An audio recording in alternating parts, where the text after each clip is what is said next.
Dick and I met. It was a blind date, and I sat for 2 hours. Everybody that walked in, I said, could this be Dick Kaufman? And finally I called, and he had called, and his plane was late.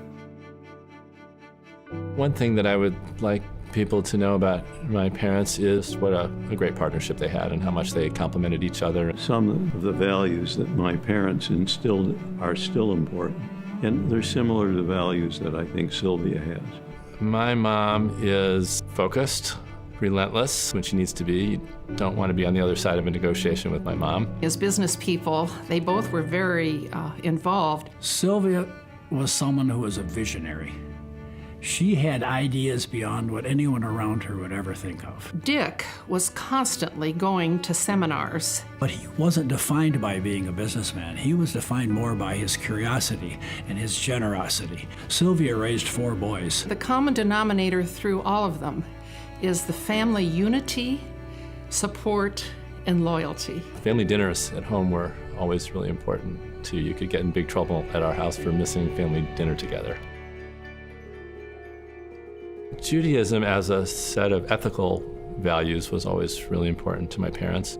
Their interest in interfaith understanding goes way back. I developed a passion as a result of living in a Christian community. It was not a completely open community. And even as a child, it seemed to me that is wrong. Starting in the late 80s, Sylvia had a Jewish-Christian dialogue in Muskegon every 3 years. And from that, it evolved into interfaith and eventually ended up with the Interfaith Institute. It's tremendous. It reaches people of all walks of life, all educational backgrounds. They came to Grand Valley and said, we would like Grand Valley to take over this program, that it needs to have a wider audience. And they had confidence that Grand Valley would make sure that the interests of the Interfaith Institute were taken care of. It has blossomed so much over the years it's been at Grand Valley.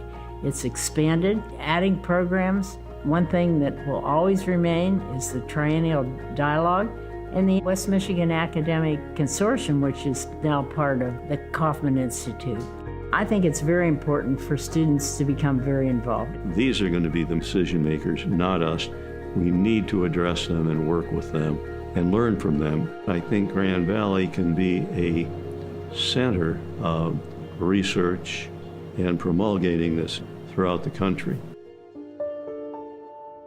There is a question in our family, articulated very well by Sylvia. Why do you want to get a doctorate? That I thought it would be fun and exciting. He was scheduled to defend his dissertation at age 91, which unfortunately he wasn't able to do. The greatest achievement in my life is my marriage to Sylvia and our 4 boys. I miss pretty much everything about him. I especially miss being able to talk to him almost every day and being able to come away from just about every one of those conversations, being able to see things a little differently and feel a little better about things. And I know that my brothers feel the same way. My brothers and I would like my mom to know how proud we are of her and all that she's accomplished. We'd like her to know how sure we are that Dad would be equally proud and how proud we are of what they've accomplished together. And we'd like her to know how much of a contribution she's made in the communities and the organizations in which she's been involved and in the world.